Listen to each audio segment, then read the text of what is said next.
segment of the Just Cooling podcast has been brought to you by the Tattoo Shop Radio and powered by Zeno FM. Back to another episode of Just Cooling Podcast. I am Country Red, and you are DawsonSJewellS. We have a special guest in the building. Please provide everybody your name and give us your resume, my brother. All right, I'm Johnathan Adams, owner of SmoothCuts Hair Care, barber, entrepreneur, instructor, educator.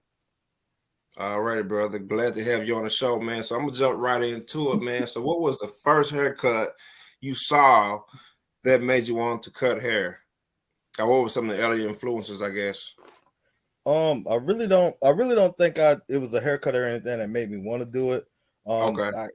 I kind of got like suckered or tricked into it. You know, I want to say tricked, but that's kind of how it happened. I went on a school tour, and I was thinking about barbering and thinking about finishing massage therapy.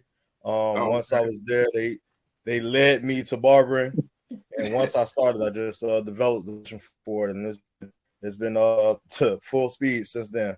All gas. He said, "All gas." That's what's up, man. That's dope. So, like, when you was you nervous when you had to cut your first head, as far as it being in a barbershop or just at the house, or like? I mean, there is a transition that a lot of barbers go through from like school to the field, to the barbershop. Once I got to the shop, I mean, people really don't understand, but confidence is like 80% of it. Right? Confidence is 80% of barber. I tell my students it's literally 80% confidence, 20% skill. All right. Okay. And so I've always been a confident person. So I mean, I was a little nervous, but I knew I had to trust my foundation. I just went for it. Okay. What's been your biggest challenge as a barber?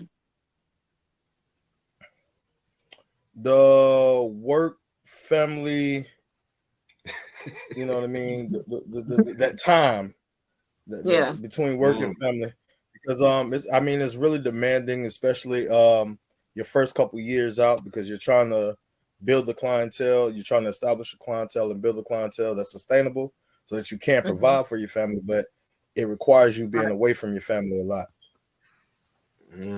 Wow. So how do you separate like relatives? It's like, you know what, let me get a haircut for 10 versus what you were originally charged for a barbershop price. Like, you know, I have a cousin, like when I used to get my haircuts, you know, I probably get 10 or 15, but I would tip them, probably walk away paying them 20, but the price might be 25 or 30. So how do you separate that when it comes to family? Want to come up there like, man, let me get a haircut, you know? Good question. Listen, real talk. The only people I do not charge are my nephews. Everybody else got to pay. That's true. Everybody else got to pay. Everybody else got to pay. Nephews don't get charged. Everybody else got to pay. I mean, I do. You know, let me say this. I do. I'm like, you wasn't with me shooting in the gym. So there was a lot of people who's been with me like from the very, very beginning when I was messing heads up. So those people, they do get a little discount, but other than that, everybody pay for the price. Everybody pay for the price. Okay, I love my family, but my bills got to get paid too. You ain't got to pay his bills. He said only nephews now. Everybody price, man. The nephews get, you know, nephews get treated. Everybody else got to pay. Hey, that'll work. You heard it here first. So can you explain the process of what it's like to get into a barber school? Like, what is the process as far as, do you have to pay a fee? How long do you have to go to barber school to even start? What is that process like? So right now in the state of Florida, they dropped the hours down from 1,200 hours to 900 hours. So if you're coming every day, that's probably 7.5 months. It's all about that dedication, man. Right now, the price of barber school is a little up there. Wow. But it's you make it back. Like, you make it back. I don't see why anybody doesn't pay back their student loans, because if you look up the average price for a barber, the average income for a barber for a year, I think it's around 30 to 40,000. That's Okay. literally about 10 hairs a week. Mm. Ain't no barber only cutting 10 hairs. No, Right. they're not. They shouldn't be, So, but you know. so yeah, ain't no barber. Even starting out, probably cutting about 10. So that's 40,000. You know what I mean? $40,000 there. So if the average price for the average income for a barber is only 40,000, man, I don't think it'll be so many people coming into the field. You know what I mean? I keep a class of about 30 to 36 students. Wow. How do you teach? So the designs, is there a special technique or a skill? How do you start that? How do you teach that? Because I mean, I'll be scared to mess somebody's head up trying to do a design. That's a good question. Barbering is an art form. So I tell people to trust the head. And I learned from a barber brother of mine who was in school with me, and he kind of like used to try to push me to do it, and I was always a little nervous. It took for me to get out of barber school before I really started doing designs. But he was like, put three random lines in the head, and then let the head tell you what to do from there. And that's the way I teach it now. I teach it. I'm like, so some of my students be nervous. I'll be like, here, they'll put one line, and I'll just go here. There you go. There goes second one. Not make it work. Connect the dots. And a lot of times I tell them, like, if they be trying to do a design, I tell them to stand back and look at the head. The head will show you the design that you want to do. Wow. So now you just put in the design where the head is telling you, because everybody's head is different. So as far as like volunteers that come to these places where you cut hair at, right? How do you guys get people to sign up for that? Is there like hesitation, or is it like, are they willing to experiment, like let you experiment on their head? How does that work? So we have at the Barber Institute that I work at, we have a pretty deep clientele of people who routinely come on a regular. Like, it's been people that's been coming there since I was a student. So that I remember, I remember cutting, and I have pictures on my IG of cutting them, and they still come back. So a lot of it is repeat clients. And you only paying $8 for a haircut, you'll keep coming back too. And they know that at the institute that I work at, that they're always going to leave with a good cut. They're always going to leave with a good cut. I don't care if it's the person's first day cutting or they getting ready to graduate. You're going to leave with a good cut. You may not leave with the haircut that you wanted, but you're going to leave with a good haircut. And it was $8. So, you can't beat that. And right. You can still look at least, decent. Well, you just can't go wrong. Right. Can't go wrong. Absolutely. Can't go wrong. For $8, you really can't complain. Right. You get what you pay for. But walk around with chili bowl. I'm not cutting nobody hair for $8. I ain't cutting nobody hair for $8. It ain't gonna pay the bills, huh? Boy, nothing. That's barely a gallon of gas. Barely. Oh, up that way. Ooh. We ain't gonna talk about gas prices for y'all up there in Florida. Good God Almighty. I don't even want to get into that. Who's the first person's hair that you cut? Ooh. You got him thinking. Oh yeah, you just got me. I have no idea. You got him on the rope. No. Okay. The first person hair that I cut was either mine or my nephew, Jamar. My nephew Jamar. Oh, I think it was. I thought I heard Jamar talking about that before. Yeah, man. We used to practice on each other. We used to make sure that we was right. And listen, when I went to college, I was the lineup king. Like because all me and my boys, all us had dread. So I was the lineup king. Everybody had a crispy lineup every weekend that we went out. We was all lined up to the crispy, ready to go. Like Steve Harvey. Steve Harvey lined up, man. Like you took a ruler and just goes. Yeah, man. Jalen Rose. That really kind of influenced it too. So I was like, I felt comfortable, like, and for the most part of doing a lot of the things. So it was like, if I go over and do it full time and learn all of it, you know what I mean, I'll be good. And it was way different than what I expected. And I think that's the part that made me kind of really gravitate towards it. Yeah, it was way different than I expected. Okay, for those that's just messing around trying to experiment on cutting their hair, what type of clippers, as far as edge ups and liners, would you recommend for those that's just trying to do from the house, from the crib? What for edge ups? Edge up, I'm just cutting hair, like just cutting hair. I'm always listening. They need to go ahead and sponsor me as much as I preach them. But Andy's Masters. Now listen. Yeah, I got Andy's Masters. ain't no substitutes. They cut any hair, any type of hair, any grain of hair. It doesn't matter, and they easy to easy to blend, easy to taper. Yeah, you can't go wrong. Save a lot of time with those Andy's Masters. Y'all go ahead, pick me up, sponsor me, send me. Yeah, go ahead and show this man some love. So no Walmart walls. No, I mean, and it's crazy. And it's crazy because I really am a wall guy.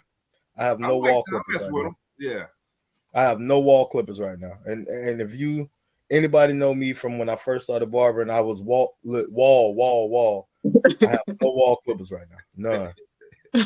No, that don't last that long either. So I have some in my cabinet right now in the bathroom. Like, I'll try to go the cheap route for a quick fix though. But I do have some Andys though, as far as edge ups and stuff, like when I do my hair. The T outliners. As far as the corded clippers for lineups, T outliners, they ain't no T outliners. But cordless though, I would have to go with Babyless. The Babyless, yeah, the Babyless. The Babyless. Okay. Yeah, man. That's all I use. That's all I use.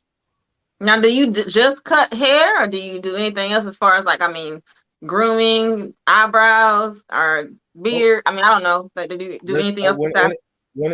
That's what I meant by when I got into barbering. It was so much more. So I used to think it was just cutting hair, man.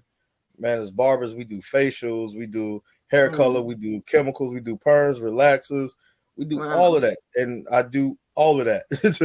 Everything, I do everything. I am your one-stop shop. I get you right. There's no need to get into an industry and not, learn all of the ins and outs of it. So when I got in, I literally fell in love with the whole industry, not just one portion of it. So I like to say that I'm very versatile when it comes to my barbering services. So, and I tell my students all the time, what sets you apart? When you step inside my barbershop, I'm not going to say the only one, but one of the only ones that can and will do any haircut that walks through the door, any service that walks through the door. You know what I mean? So, So you very hot towel share. Very versatile. We don't play. He said we don't play. I ain't sending no money else. I want it all. I want it all. That's what's up, man. We're gonna pay some real estate real quick. I mean, it's about building that clientele. About building that clientele. So you know what I mean? For me not to get bored in the barbershop, I got to be able to do different things. If I'm just sitting there with clippers all day, I'm gonna get bored. You know what I mean? I got to be able to flip it up. Okay, I'm doing a fade now. Now I'm doing a hot towel shave. Now I'm doing a hair color. Now I'm doing a design. Now you know what I mean? It to be able to switch it up, it keeps me going. It keeps me excited about doing what I do. So you like the challenge of challenging yourself on different hair techniques and styles is what it sounds like to me. Like you don't like the same boring episode. Like, okay, today's gonna be different. You might get a different customer. And you can add your touch on that, and you kind of keep it where it needs to be as far as interest. That's what it sounds like when you say that. Absolutely. Cool. Okay, cool, man. So we're gonna jump into a real quick commercial break, and we'll be back in about 20 or 30 seconds. We gotta pay some real estate. Be right back. Gotcha. That's cool.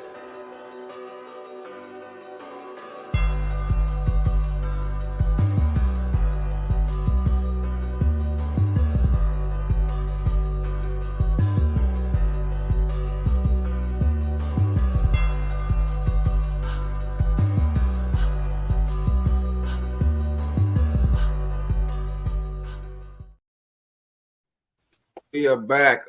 Before we continue this conversation, make sure you guys check us out on the Hub YouTube channel. Fridays at 9 p.m.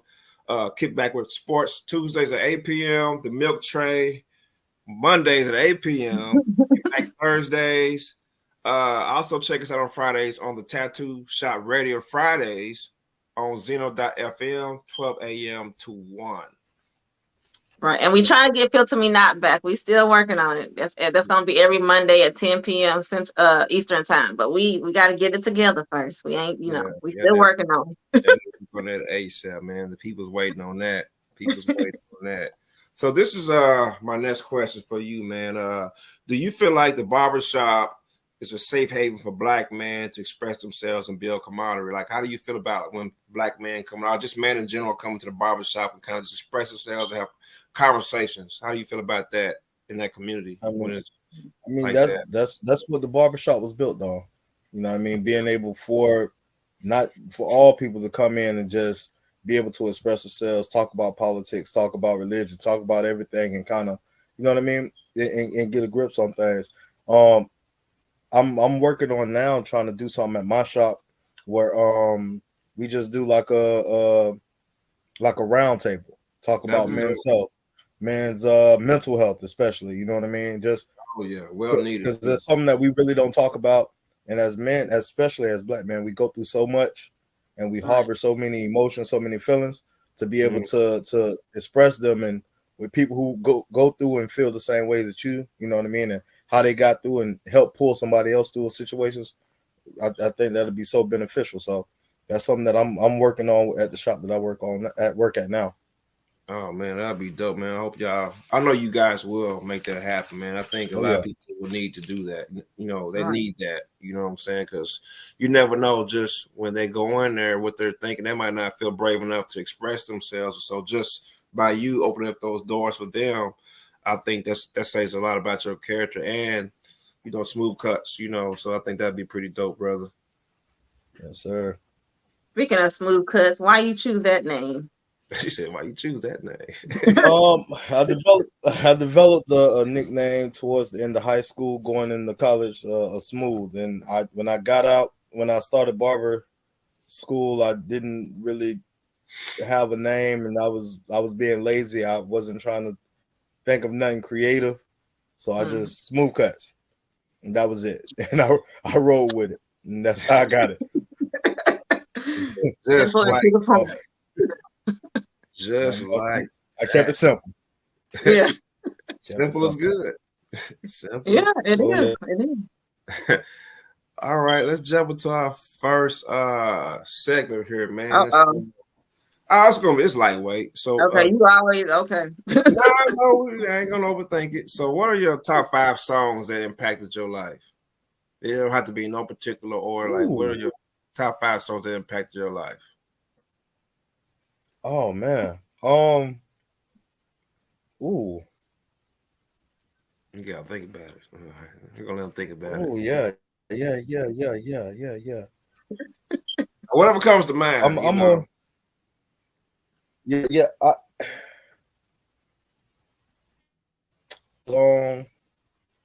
Oh shoot! Now I just forgot the name of it. Okay, so one is one I always listen to when I'm kind of down. Okay. And it's by Ty Tribbett. It's called Victory. Well, I got the victory. So that just reminds me that no matter what I'm going through, you know what I mean, keep pushing. In the end, I'm gonna be victorious. These probably all gonna be gospel. That's okay, yeah. The best is yet to come. The best is yet to come, which I believe is Donald Lawrence. There's another song, I can't remember who sang it, but it's called After This, and it pretty much says that there will be glory after this. You know what I mean? So, you know, just pretty much just a reminder that no matter what I'm going through, I'm gonna get through it. You know what I mean? That's 3. Ooh, 3, yeah. 2 more. I'm trying to think.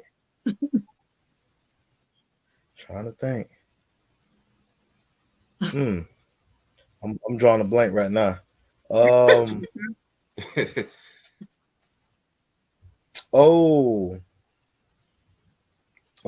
shoot. What's the name of the song? Dang. You And want that's to the name. I can't remember the name of the song. You want to come back around. Man. Well, we ain't gonna ask you to sing songs out on here, but you know, you know, Man. you hit the notes or something, the hook. No, I mean, listen, I'm done with that.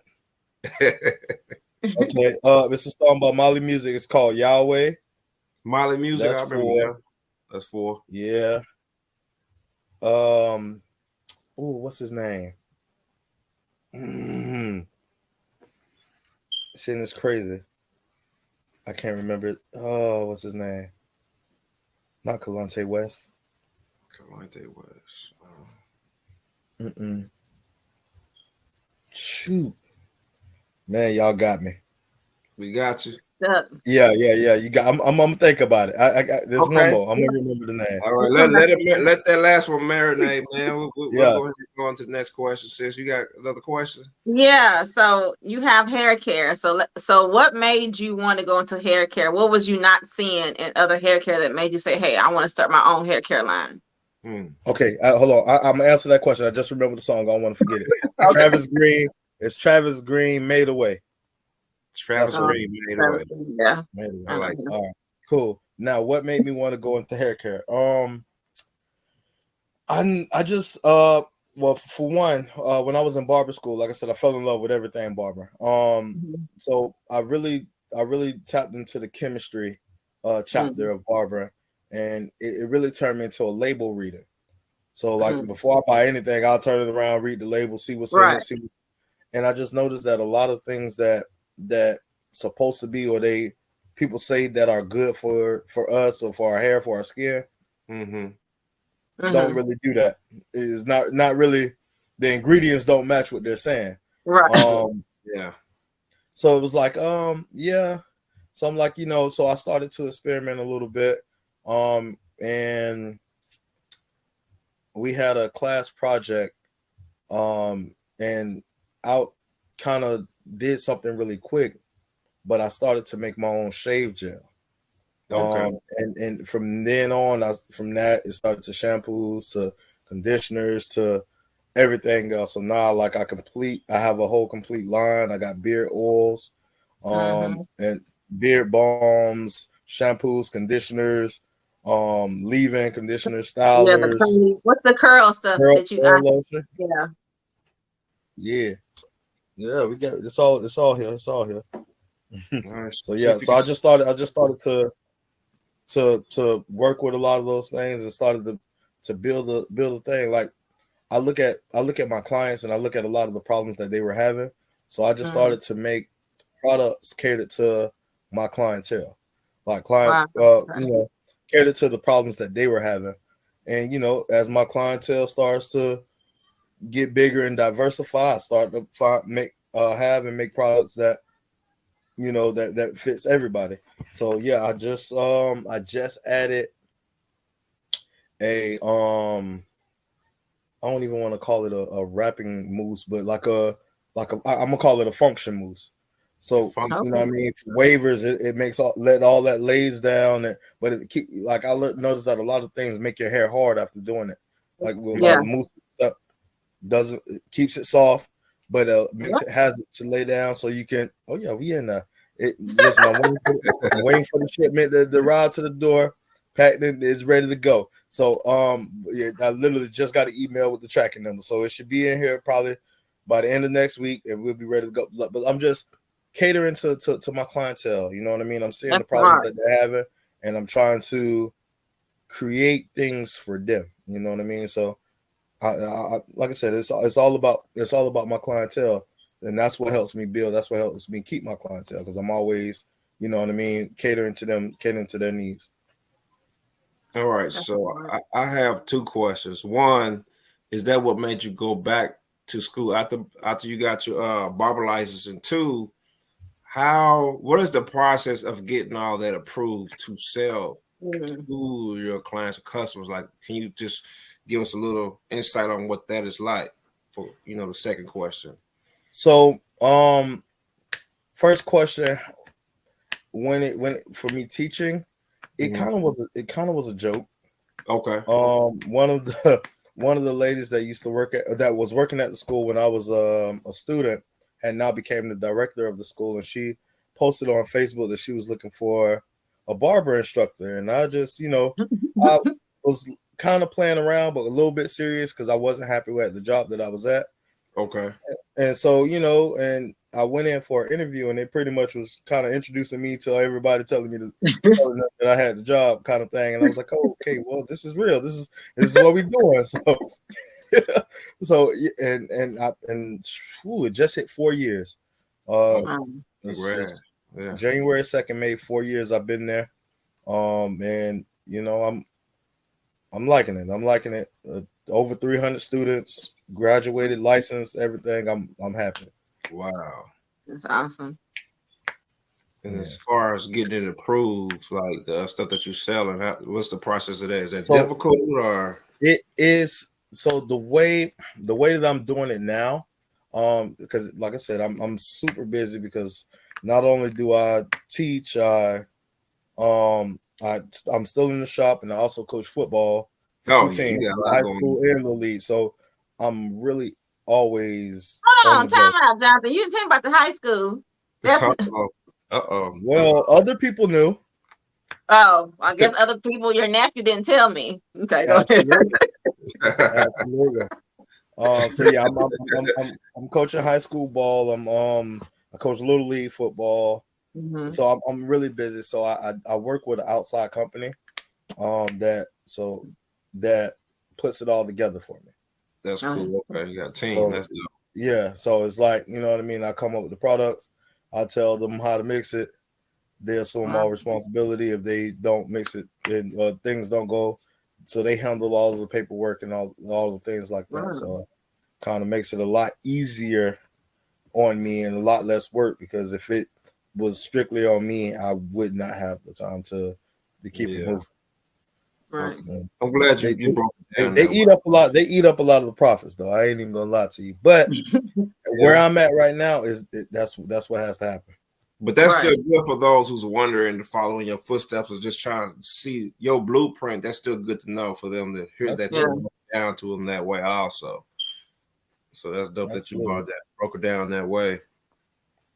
Go ahead, sis. Go ahead. How often should someone or a customer get a haircut? Is there a time frame? It depends on. I always say that it depends on their lifestyle. Okay.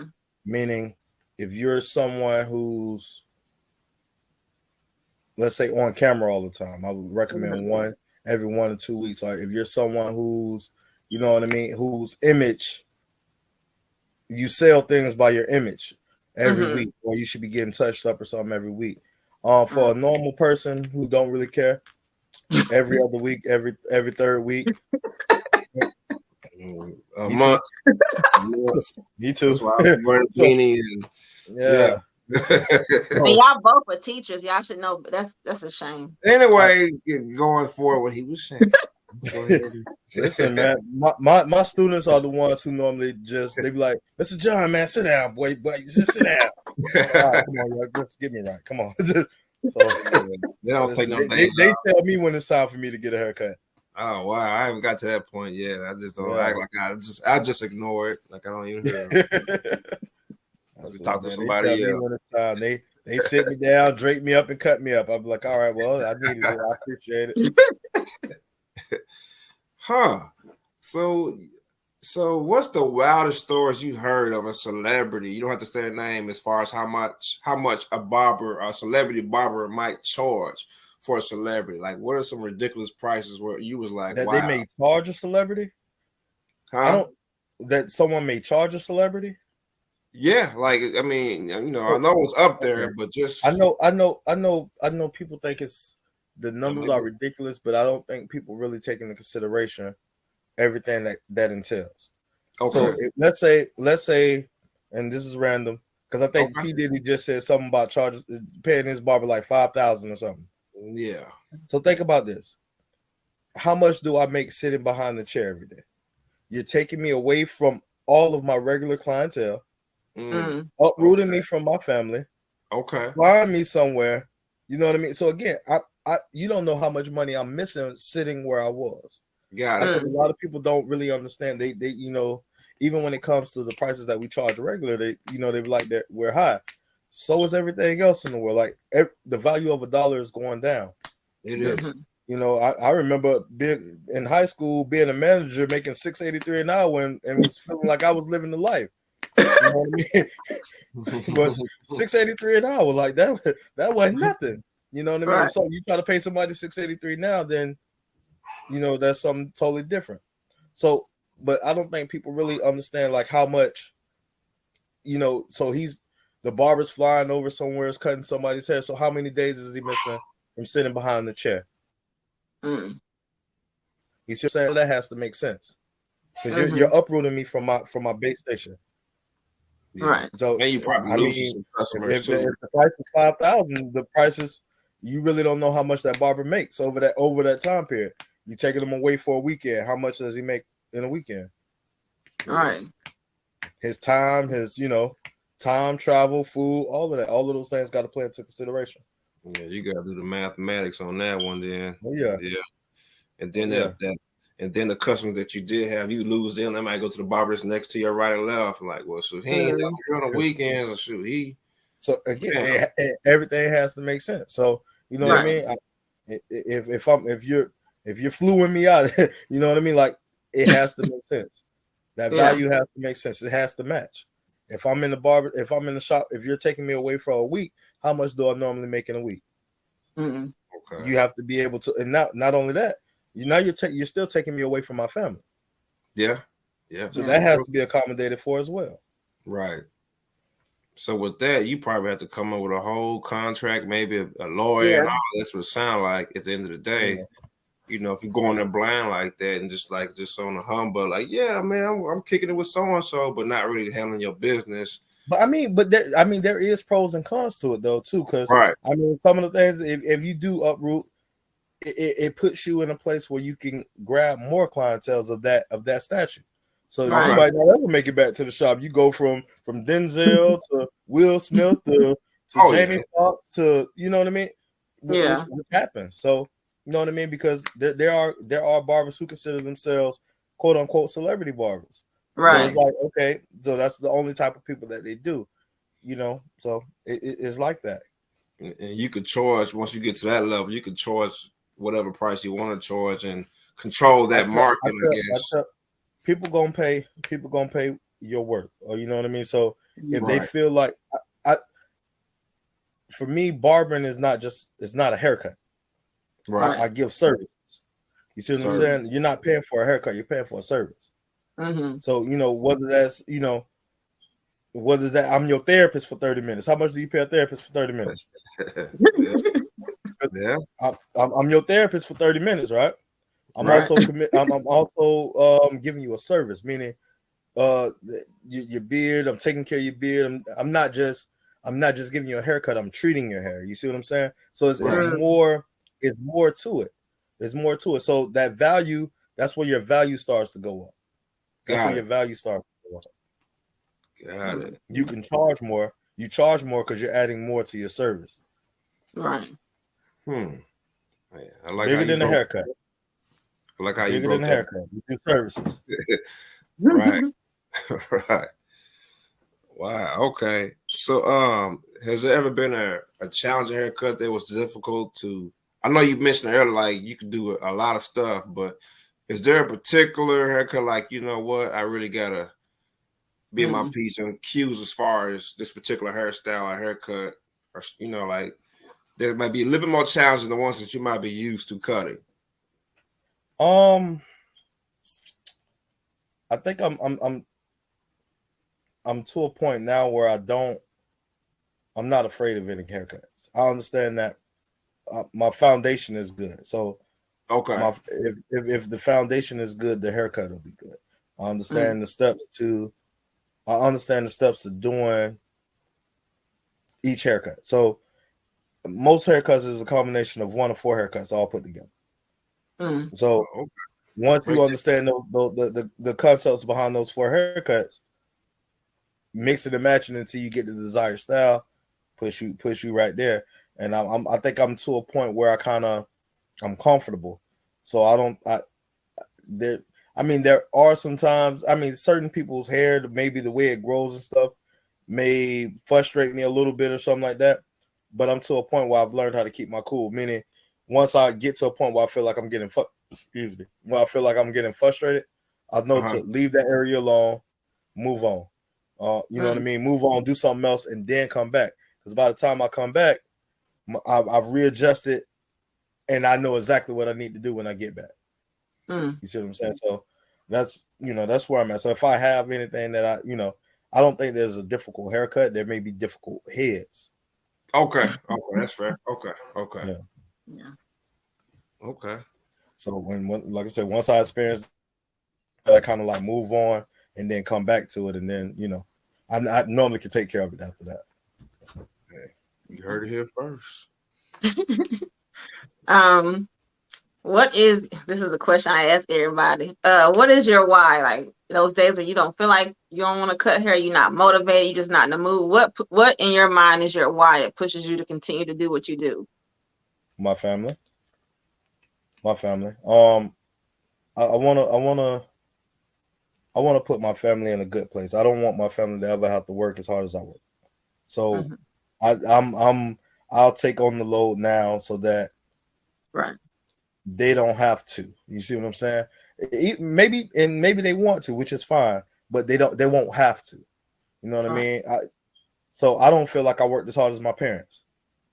You see what I'm saying? So, and I don't want my kids to have to work as hard as me. So it's just, you know what I mean? I want to set them up. There's things like, for me, I feel like there was things that I've learned later on in life that my parents didn't know. So I don't blame them for not teaching me. So there's things that I'm trying to set my kids and set my family up for the future. So when I'm long gone, they have, like I said, like even with my barber, they have a foundation that they can stand on. You know what I mean? So that's my why. That's my why. As far as teaching and educating and coaching, I think that's all the same thing. You know what I mean? I'm all about the growth and the development of people. So, you know what I mean? In whatever sense, I'm all, and that goes to barbering as well. I'm all about the growth and development of people. Right. Man, well said, brother. Well said, man. How important is integrity to you? I mean, I think that's a trick question. I think integrity is listen, I think integrity is very important. The reason that just speaking about the products, you know what I mean? For me, I never want to sell anybody BS because now you don't trust me. I understand that the biggest compliment in form of networking or building of clientele or whatever the situation is word of mouth. So basically, you trust me, so you gonna recommend somebody else to, you know what I mean? So when they ask you who did that, it word of mouth, right? So it's the same thing when it comes to my products. I built something that I feel like is sustainable, right? It's got to be sustainable. It's a name brand. It's up there with, when I say I feel like my product stands on top with everybody else. I don't, you know what I mean? I feel like I could put my product side by side with everybody else. And once you use it, a lot of times that's what it's about. So when people use it, they come back. I don't promote a lot. I don't do, I should, but I don't do a lot of marketing. I don't do a lot of promoting. But again, I'm steady re-upping. I'm steady restocking the shelves because it's not so much of me promoting. It's about the word of mouth. People are buying it. People are using it, and they're seeing what it can do. So they're coming back. They're telling other people, "Hey, yeah, man, you need to try that." Yeah, well, don't get that. Go here, get. You know what I mean? That's what works. That's what builds. And that's for me. That's how I'm building a sustainable business. So, and I'm gonna get on the network and I'm gonna get on the marketing and all of that and the promoting. I am, but right now I'm doing the footwork with the word of mouth and just making sure that all of my products are sustainable, putting integrity in it. So meaning, if I say that this is going to do this, it's going to do that. Right. Yeah. I heard that. Sister, you got another question? Oh, I thought you're not gonna do the segment about Oh, I have one, but I know we kind of. Oh no, I'm good. All right, so I'm gonna hit you with this question. So if you could cut 5 people's hair, dead or alive, who would it be?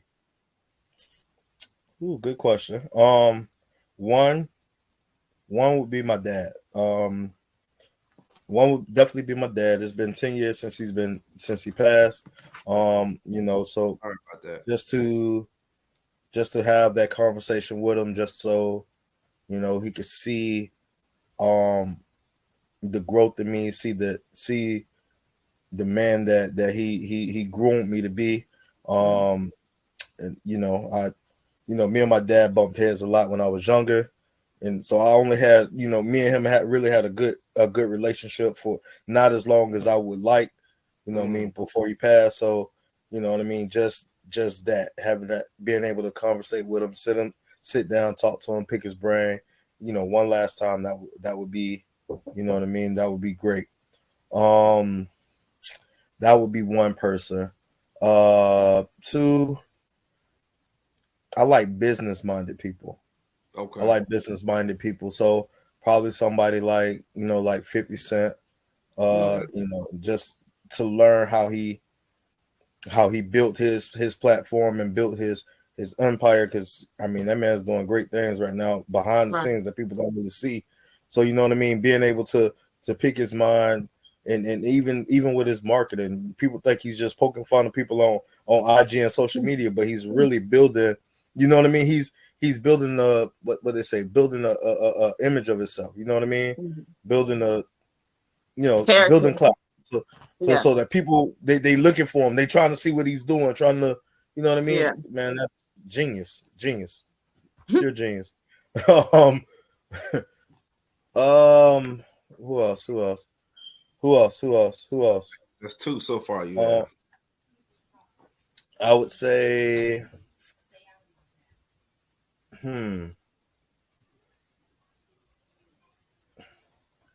what was that? P Diddy. I like Diddy. The P Diddy, again, another business-minded individual. Yeah, man, who's been, again, built a sustainable business for a couple decades, because I think he probably 70 now. He's probably 70. You know what I mean? I think he's about 55. I feel like he's been here for 70. But Diddy been around. Diddy been around for a long time now. I don't know. He ain't 70. I think him and Jay-Z probably around the same age. I think that he just popped up a little bit earlier before Jay-Z did. Though. That was a big break, but they probably both in their 50s. 70. Gosh. You said dead or alive? Yeah, dead or alive. That's what, 3? Yeah. With your Pops, 50, and then Diddy. Yeah.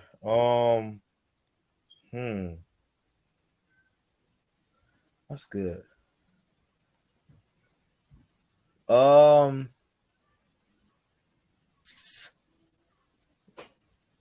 Okay, I'm gonna throw a curveball. Willie Spence. Oh. Man. People don't know him. He won second place on American Idol. Passed in a car accident last year. Yeah, man. I watched that young man grow to be this American Idol that he grown to be, and yeah, man. I'm mad that I wasn't able to cut his hair before he left here to get back on the road where he had the accident. So you know what I mean. That yeah. So yeah, that's 4. That's 4. Mm-hmm.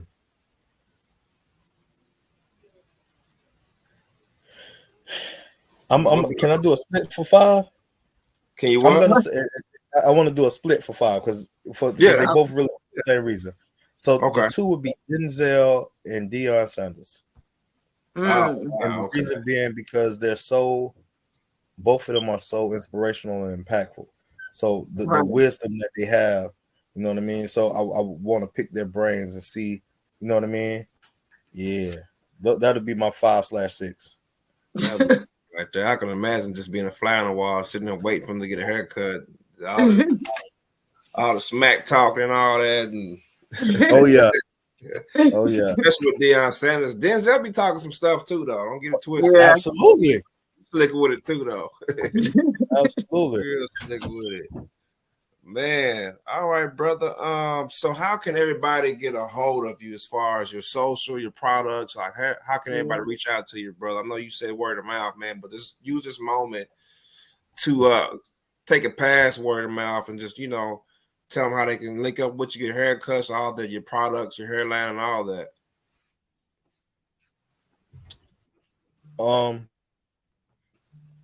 My website, which is